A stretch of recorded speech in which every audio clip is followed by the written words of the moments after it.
Bismillahirrahmanirrahim. Assalamualaikum warahmatullahi wabarakatuh. Alhamdulillahi rabbil alamin. Wa bihi nasta'inu ala umuri dunya waddin. Wa sallallahu ala nabiyyina Muhammadin wa ala alihi wa sahbihi ajma'in. Amma ba'd. Kita panjatkan puja dan syukur kehadirat Allah tabaraka wa taala. Pada kesempatan malam yang berbahagia kali ini, kita kembali diberi kekuatan, kesehatan, hidayah serta taufik dari Allah Jalla wa'ala, sehingga kita bisa kembali menghadiri pengajian rutin tafsir kita ini di Masjid Agung Darussalam Purbalingga. Kita berharap semoga Allah Tabaraka wa Ta'ala berkenan melimpahkan kepada kita semuanya ilmu yang bermanfaat, sehingga bisa kita amalkan sebagai bekal untuk menghadap kepada Allah Jalla wa'ala. Amin ya rabbal alamin. Salawat dan salam semoga senantiasa tercurahkan kepada junjungan kita Nabi besar Muhammad sallallahu alaihi wasallam, kepada para sahabatnya, keluarganya, dan umatnya yang setia mengikuti tuntunannya hingga hari akhir nanti. Kaum muslimin dan kaum muslimat yang kami hormati, pada pengajian yang telah lalu kita membahas tentang tafsir ayat yang kedua dari surat Quraisy. Bunyinya apa? Ilafihim rihlatash syita'i was-sayf. Artinya, kebiasaan mereka, siapa mereka? Orang-orang Quraisy adalah bepergian untuk berdagang di musim dingin dan musim panas. Karena materi pengajian kali ini agak panjang, maka pertanyaannya satu saja. Pertanyaannya, kalau musim dingin orang-orang Quraisy memilih untuk pergi ke negeri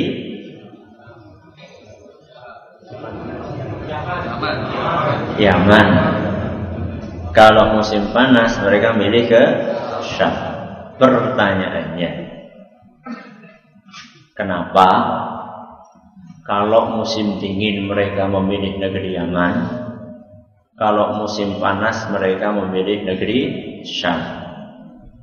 Kemudian apa kesimpulan yang bisa dipetik dari kisah tersebut di atas? Silakan. Dua pertanyaan sekaligus, tidak boleh dipotong-potong.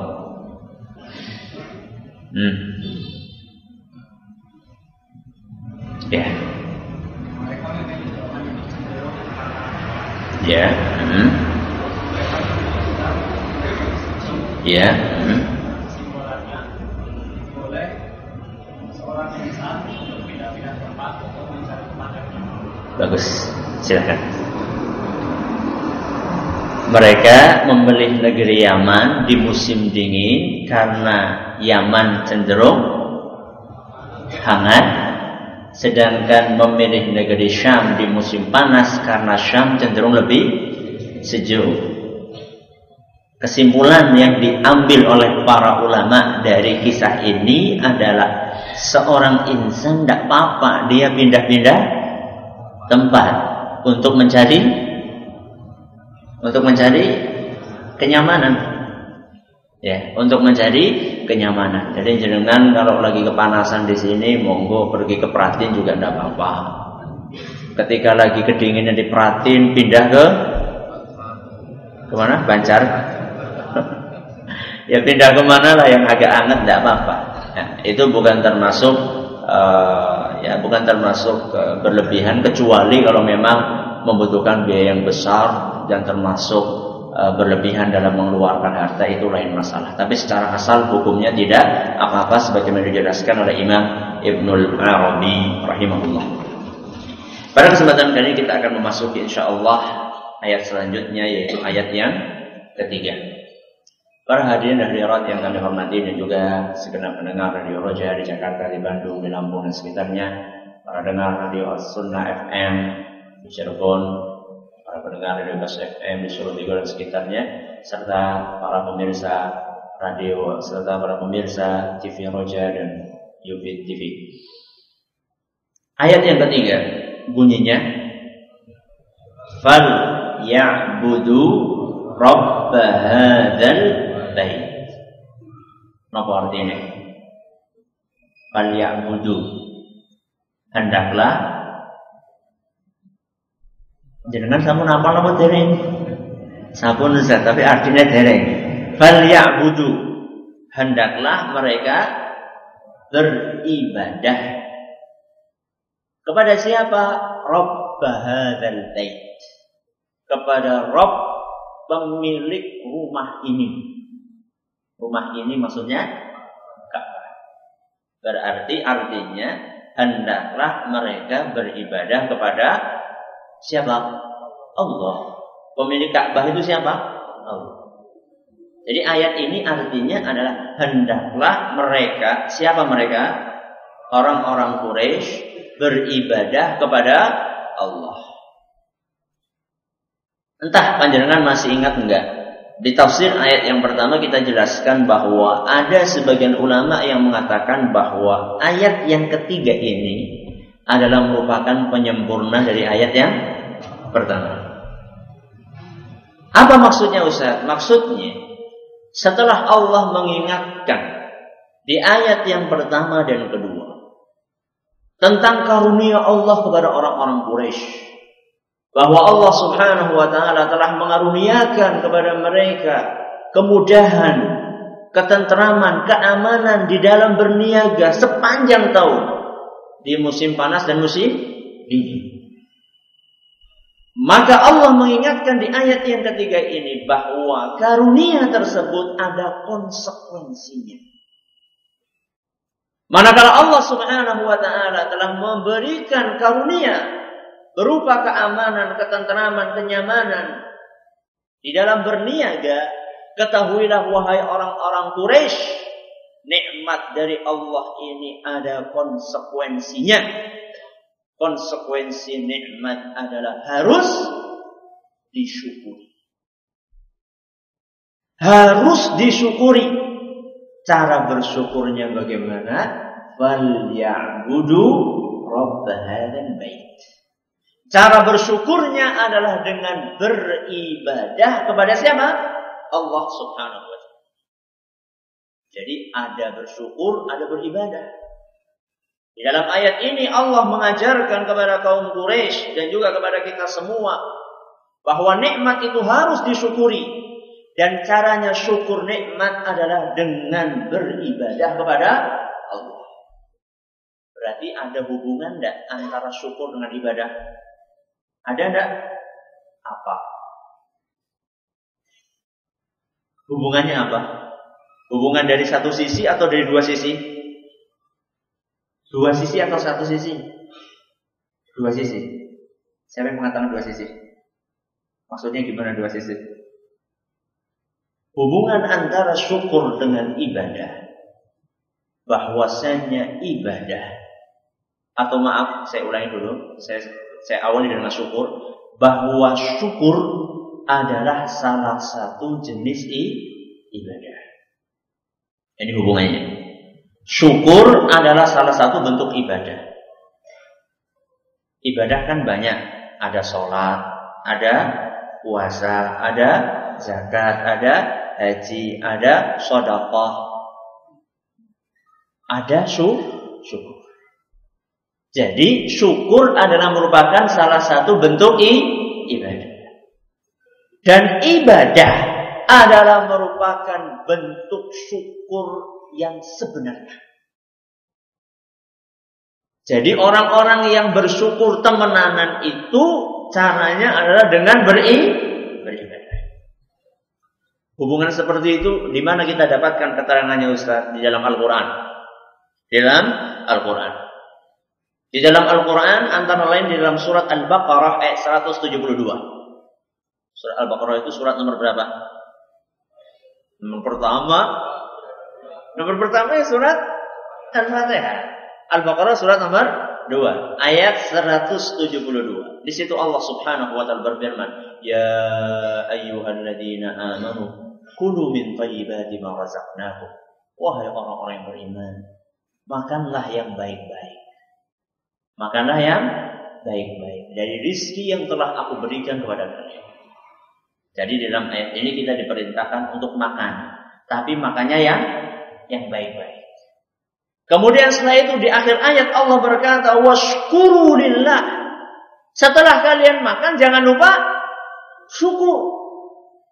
Jadi setelah makan orang pun bubar. Enggak. Tapi Allah berkata, "Washkuru lillah." Bersyukurlah kalian kepada Allah in kuntum iyyahu ta'budun. Bersyukurlah kalian kepada Allah kalau kalian itu benar-benar beribadah kepada Allah.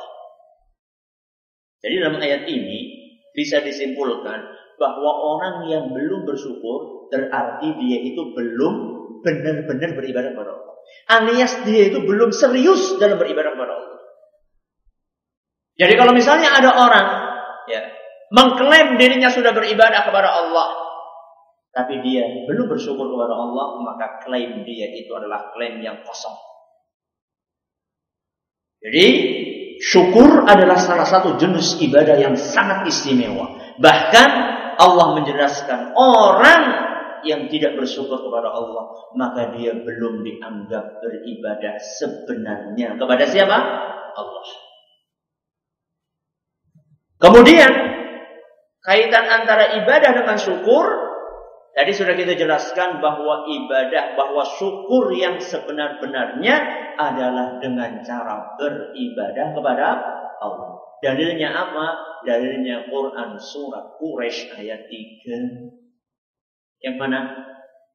Barusan. Falyabudu rabb hadzal bait. Hendaklah mereka beribadah kepada Rabb yang memiliki rumah ini alias Ka'bah. Jadi kita diperintahkan untuk bersyukur dengan cara beribadah. Caranya bagaimana beribadah? Cara beribadah bagaimana? Pripun? Panjenengan sudah beribadah kan? Caranya pripun? Salat, puasa, zakat. Ya kayak banget. Kalau kayak gitu caranya. Caranya adalah dengan menjalankan perintah Allah dan menjauhi larangannya. Loh, rampung kayak gitu kan? Masuk semuanya kan di situ kan? Kalau jenengan jawab cuma sholat, puasanya endi? Jenengan jawab puasa, zakatnya endi? Nah, makanya yang enak, bagaimana cara kita beribadah kepada Allah? Caranya adalah dengan menjalankan perintah Allah dan menjauhi larangannya. Terus ketika kita menjalankan perintah Allah dan menjauhi larangannya, apa yang tertuntut dari kita? Apakah hanya sekedar menjalankan dan menjauhi larangan? Tidak. Para ulama menjelaskan, ketika seorang menjalankan perintah dan menjauhi larangan, dia harus dalam keadaan merendahkan diri di hadapan Allah. Jadi manakala dia menjalankan perintah Allah, dia menjalankan dalam keadaan dia merendah kepada Allah. Dan manakala dia menjauhi larangan Allah, dia menjauhinya dalam keadaan dia merendahkan dirinya di hadapan Allah.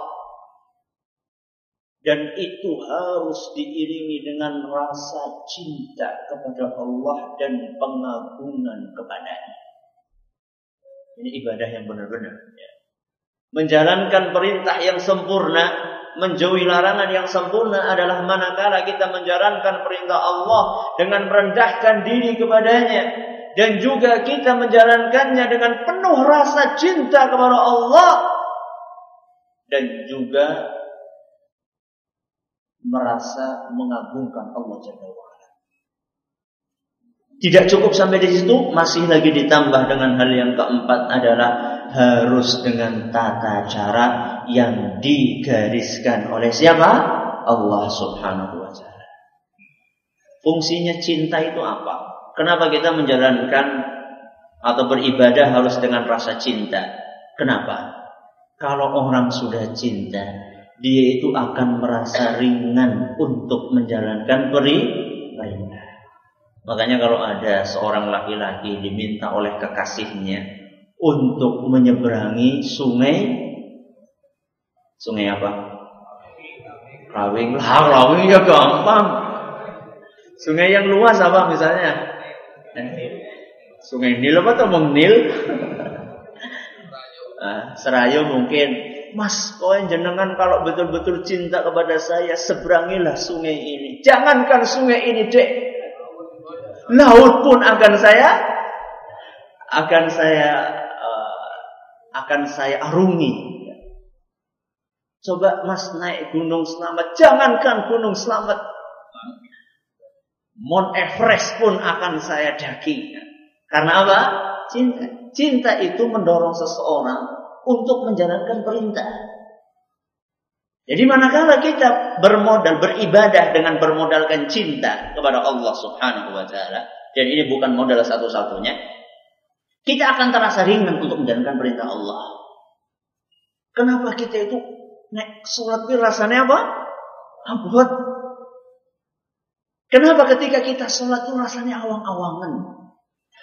Kenapa ketika kita menjalankan ibadah sedekah rasanya itu untuk mengeluarkan uang dari saku itu rasanya abote pol? Kenapa?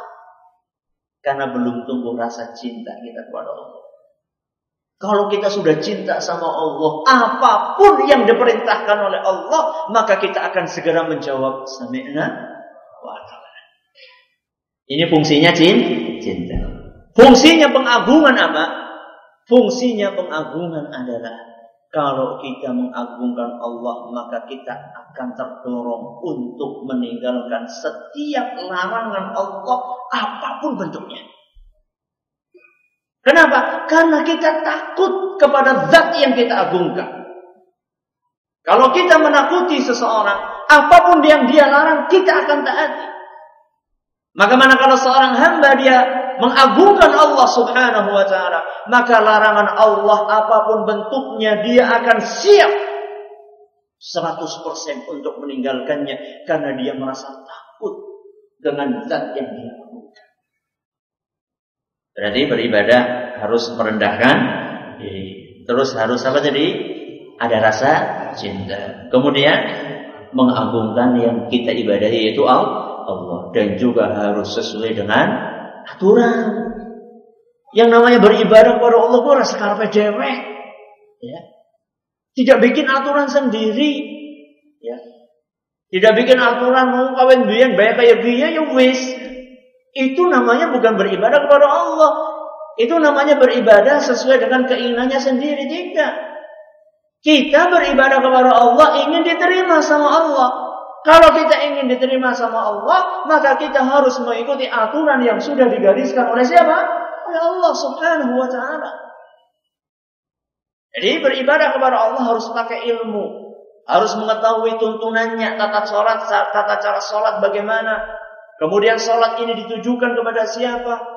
Cara berzikir bagaimana? Cara bersolawat bagaimana? Tidak semaunya sendiri. Harus sesuai dengan apa yang digariskan oleh Allah dan Rasulnya Sallallahu Alaihi Wasallam. Kalau pengen amalannya, nah orang gelem ya bodoh. Ya. Kita hidup di dunia cuma sekali. Eman-eman melakukan amalan yang kemudian ternyata amalan tersebut tidak diterima oleh siapa? Oleh Allah Subhanahu wa taala. Kembali, waliya'budu, hendaklah mereka beribadah kepada Allah. Secara asal ayat ini ditujukan kepada orang-orang Quraisy. Hendaklah orang-orang Quraisy beribadah kepada Allah. Timbul pertanyaan. Apakah orang-orang Quraisy tidak beribadah kepada Allah?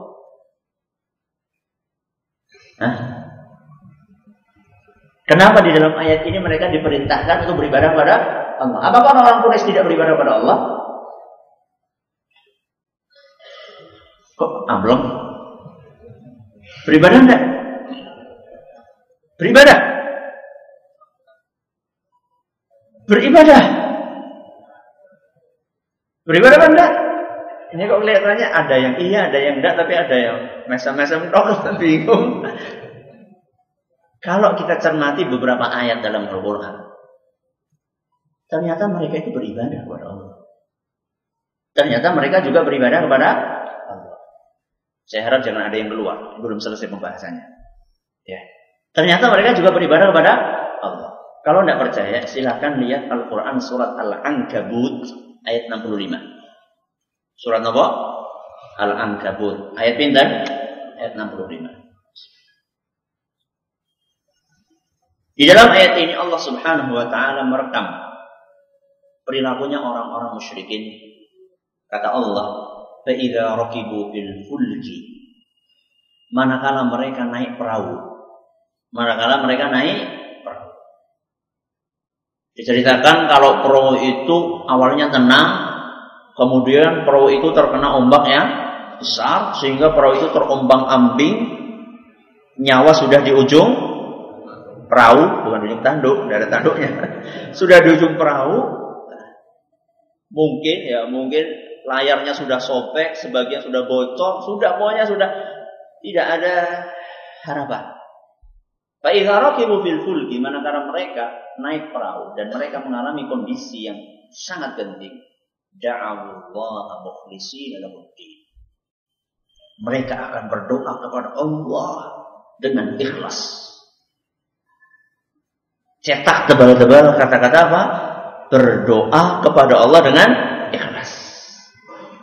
Kelanjutannya ayat, falamma najjahum ilal birri idza hum yusyrikun. Tapi manakala kemudian mereka diselamatkan ke daratan, mereka kembali melakukan perbuatan syirik. Ayat ini menunjukkan mereka berdoa kepada siapa? Doa ibadah apa bukan? Ibadah. Berarti mereka beribadah kepada Allah. Bahkan konon, kata para ulama, mereka bukan hanya doa saja ibadah mereka kepada Allah. Mereka juga mengenal adanya haji. Mereka juga mengenal adanya umroh. Mereka juga mengenal adanya sedekah. Dan yang lain-lainnya.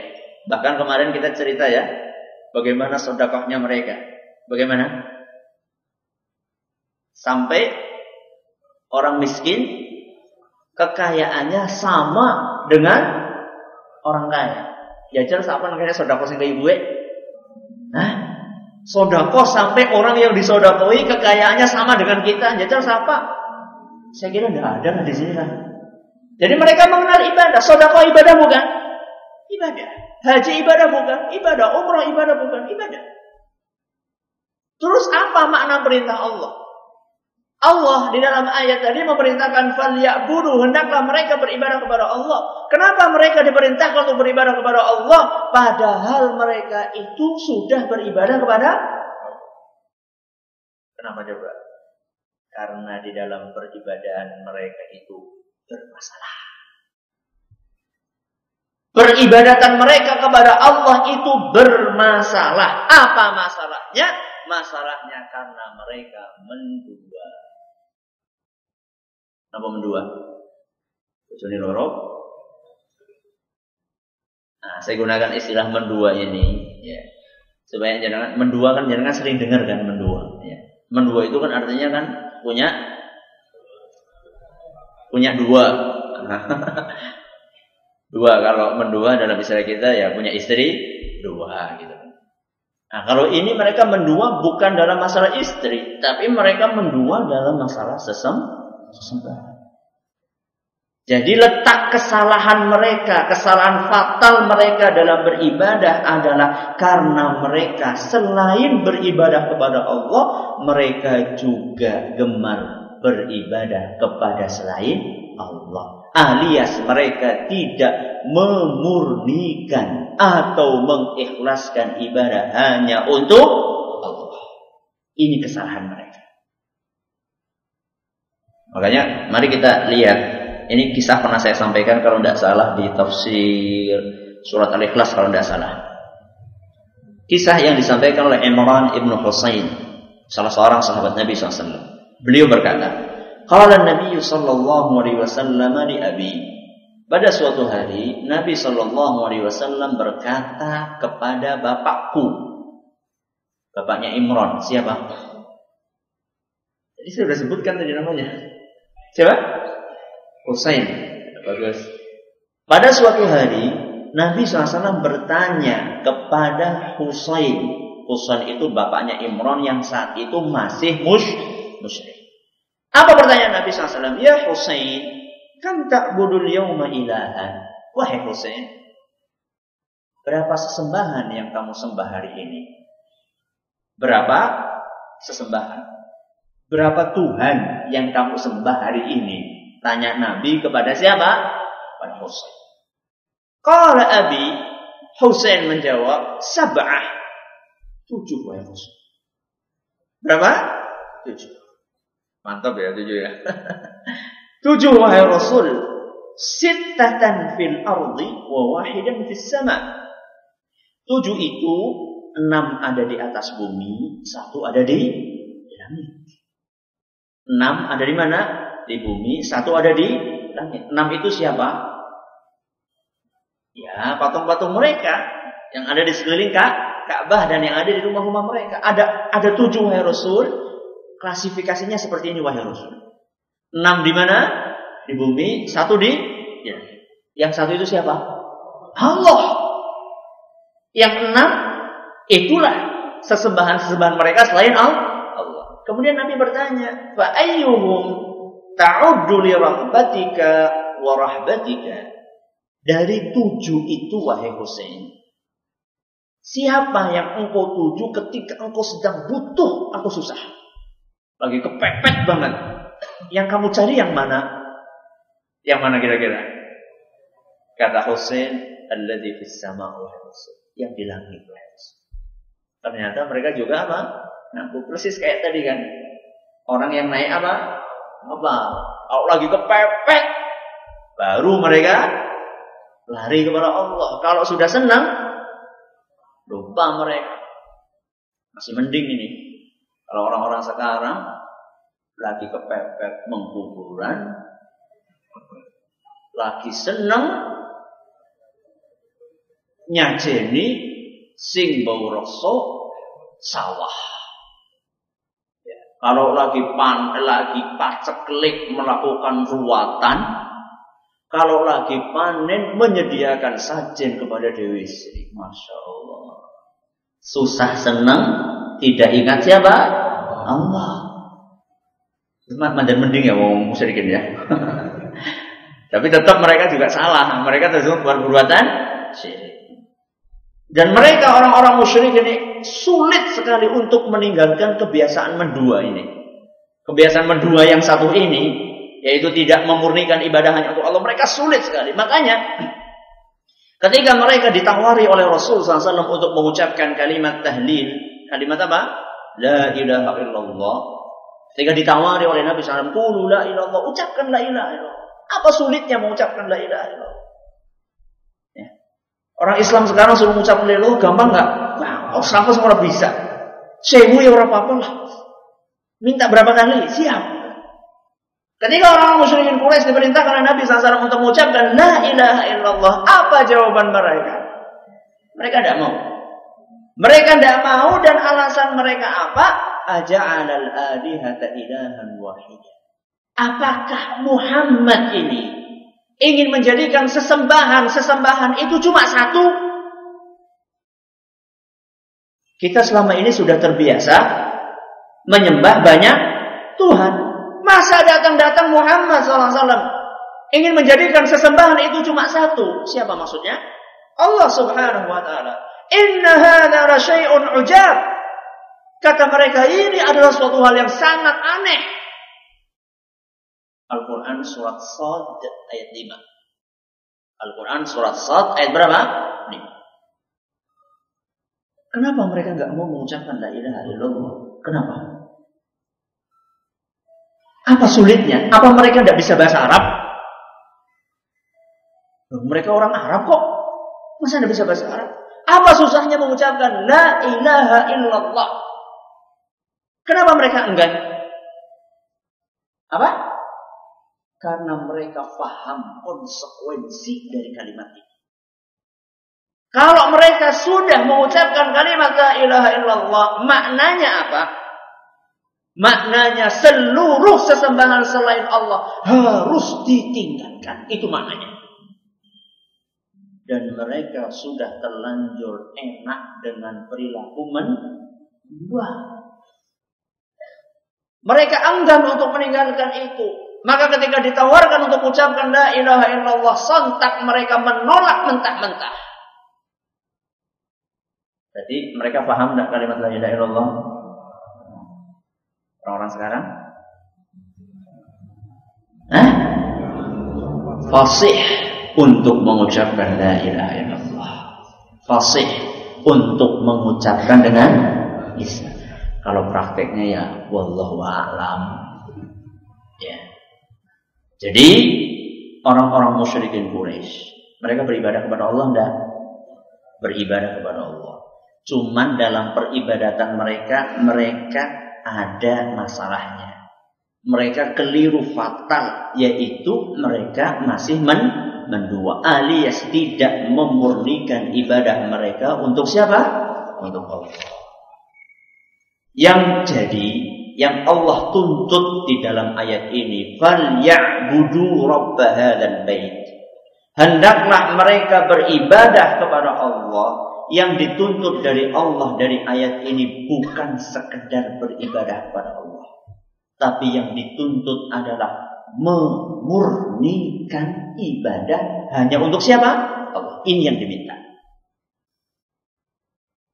Dari sini kita bisa mengetahui betapa dalamnya ilmu para ulama tafsir. Mereka, para ulama tafsir, manakala menafsirkan ayat "Falyabudu rabb hadzal bait", hendaklah mereka beribadah kepada Rabb rumah ini alias Rabb Ka'bah yaitu Allah. Apa kata mereka? Kata Imam Ibnu Katsir, "Falyuwahhiduhu bil ibadah", hendaklah mereka mengesahkan Allah di dalam beribadah. Bukan hanya sekedar beribadah, tapi apa? Mengesahkan Allah. Alias kita tidak beribadah kecuali hanya kepada Allah. Ini makna yang hakiki dari ayat ini. Maka kalau misalnya kita ingin betul-betul dianggap bersyukur kepada Allah, maka mari kita ikhlaskan seluruh ibadah kita hanya untuk Allah dan tidak ada sekutu-sekutu lain selain Allah. Jadi kalau misalnya ada di antara kaum muslimin yang sholatnya untuk Allah, puasanya untuk Allah, tapi giliran ada kebutuhan curhatnya ke kuburan. Curhatnya kemana? Ke kuburan. Ini dianggap beribadah kepada Allah apa enggak? Dianggap sudah bertauhid atau belum? Tauhid itu seluruh ibadah hanya untuk Allah. Curhat, minta-minta ke kuburan, itu doa. Doa itu hanya boleh ditujukan kepada Allah. Nabi SAW berkata, "Ad-du'a'u huwal ibadah." Doa adalah ibadah. Masa sih orang-orang yang nyajen kepada Nyi Roro itu, mereka kan juga agamanya Islam. Di mananya? Di KTP-nya. Mereka juga ke masjid. Mereka juga ketika bulan Ramadan berpuasa. Masa kalian katakan mereka itu adalah melakukan perbuatan syirik? Yang kita permasalahkan bukan sholatnya, Mas. Yang kita permasalahkan bukan puasanya, Mas. Yang kita permasalahkan kenapa mereka sholat, mereka puasa, tapi masih demen menyediakan sesaji, masih demen berkurban untuk selain Allah. Ini yang jadi masalah. Masih ingat tafsir surat Inna A'tayna Al-Kautsar? Ayat terakhir apa? Fasholli li rabbika wanhar. Apa artinya? Salatlah untuk Allah dan berkurbanlah. Kata para ulama, maksudnya adalah salatlah untuk Allah. Maksudnya kita supaya ikhlas salat untuk Allah, dan juga ketika kurban juga harus ikhlas untuk Allah. Jadi yang diperintahkan untuk ikhlas untuk Allah Subhanahu wa ta'ala bukan hanya masalah salat. Dalam berkurban kita pun juga diperintahkan untuk ikhlas kepada Allah.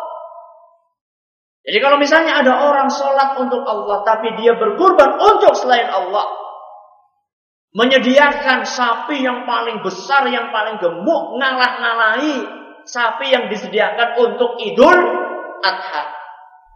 Ngalah-ngalahi mereka. Idul Adha ya boleh senemune lah. Kalau untuk khusus untuk suran, khusus untuk tanggal 1 Suro ini, sapinya ini harus sapi pilihan. Harus sapi pilihan yang entah pilihannya bagaimana ya, saya tidak tahu. Entah harus mungkin makanannya khusus, harus dimandikan mungkin, atau harus diparfumi dean. Tidak tahu saya. Pokoknya yang jelas mereka itu tidak sembarang sapi. Ya, sapi yang spesial. Bahkan mungkin mengalah-ngalahi sapi yang mereka sediakan untuk Idul Adha. Begitulah mereka. Mereka mengklaim telah beribadah kepada Allah, tapi ternyata kenyataannya dalam bentuk beberapa ibadah mereka serahkan, mereka persembahkan kepada selain Allah. Orang-orang yang seperti ini sejatinya mereka belum beribadah kepada Allah dengan sejati. Orang yang beribadah kepada Allah dengan sejati, dia adalah orang yang mengikhlaskan dan memurnikan seluruh ibadahnya tanpa terkecuali hanya untuk Allah. Inilah makna falyabudu rabb hadzal bait. Hendaklah mereka beribadah kepada Rabb penguasa rumah ini alias Ka'bah. Saya pernah menyampaikan sebuah ilusi. Kalau misalnya ada berita di televisi tentang peristiwa larung, tentang peristiwa larung. Peristiwa larung yaitu mempersembahkan kepala sapi tadi untuk siapa? Nyi Roro Kidul. Apakah ada gejolak di masyarakat? Jawabannya anteng-anteng saja. Wah, biasa itu. Itu udah ritual tahunan. Itu sudah budaya, itu biasa. Tapi kalau misalnya ada orang rombongan datang satu bis misalnya, datang dari mana misalnya, datang ke pantai Parangtritis atau pergi ke Cilacap misalnya, kemudian mereka di situ mendirikan sholat berjamaah. Usolli fardu apa? Bukan lillahi ta'ala, tapi li Nyai Roro Kidul. Jadi sholat untuk Nyi Roro Kidul. Kemudian masuk ke media massa atau masuk ke entah itu cetak atau elektronik. Kira-kira geger nggak Indonesia? Geger, mesti geger. Mana ngomong ke sholat bunyi aneh kan? Orang yang geger itu dia adem ayem ketika melihat ada orang berkurban untuk Nyi. Orangnya sama. Ketika dia melihat ada orang berkurban nyajen untuk Nyi Roro Kidul, dia adem ayem. Ketika ada orang sholat untuk Nyi Roro Kidul, dia kebakaran jenggot. Dia ramai, dia marah. Kok bisa ada orang beribadah? Ada orang sholat untuk Nyi Roro Kidul. Kita tanya, bedanya apa mas? Bedanya antara sholat dengan berkurban itu apa? Dua-duanya sama-sama ibadah. Karena dua-duanya sama-sama ibadah, maka kedua-duanya harus kita persembahkan untuk Allah. Dalam Al-Quran bukankah jenengan apal ayat fasalli li rabbika wanhar? Bukankah surat itu adalah surat favorit jenengan ketika sholat? Karena kandungannya yang dalam. Kalau jenengan ya sudah ngaji jangan itu toh niatnya. Nah, niatnya jangan karena pendek banget. Ya. Tapi kan udah ngaji tafsir surat Al-Kautsar, ternyata Al-Kautsar itu kandungannya sangat dalam. Jadi saya milih surat Al-Kautsar, saya favoritnya surat Al-Kautsar karena kandungannya yang sangat dalam. Itu ya jawabannya ya. Atau masih dengan alasan yang dahulu karena pendeknya surat Al-Kautsar. Jadi kesimpulannya, falyabudu rabb hadzal bait. Maksudnya adalah hendaklah mereka memurnikan ibadah atau mengikhlaskan ibadah atau mengesahkan Allah di dalam ibadah. Memurnikan ibadah hanya untuk Allah. Inilah yang biasa diistilahkan dengan tauhid. Ya. Tauhid itu pengesaan. Pengesaan maksudnya apa? Antara lain mengesahkan Allah dalam ibadah. Ini maksud dari falyabudu rabb hadzal bait. Insyaallah pada pertemuan yang akan datang kita akan sedikit kupas tentang rabb hadzal bait. Kenapa kok mesti disebutkan rabb hadzal bait? Kenapa enggak langsung saja falyabudullah? Hendaklah mereka menyembah, beribadah kepada Allah. Kenapa disebutkan dalam ayat ini falyabudu rabb hadzal bait? Hendaklah mereka menyembah Rabb pemilik rumah ini atau terima kasih atas perhatiannya. Mohon maaf atas segala kekurangannya. Subhanakallahumma wa bihamdika asyhadu an la ilaha illa anta astaghfiruka wa atubu ilaik. Assalamualaikum warahmatullahi wabarakatuh.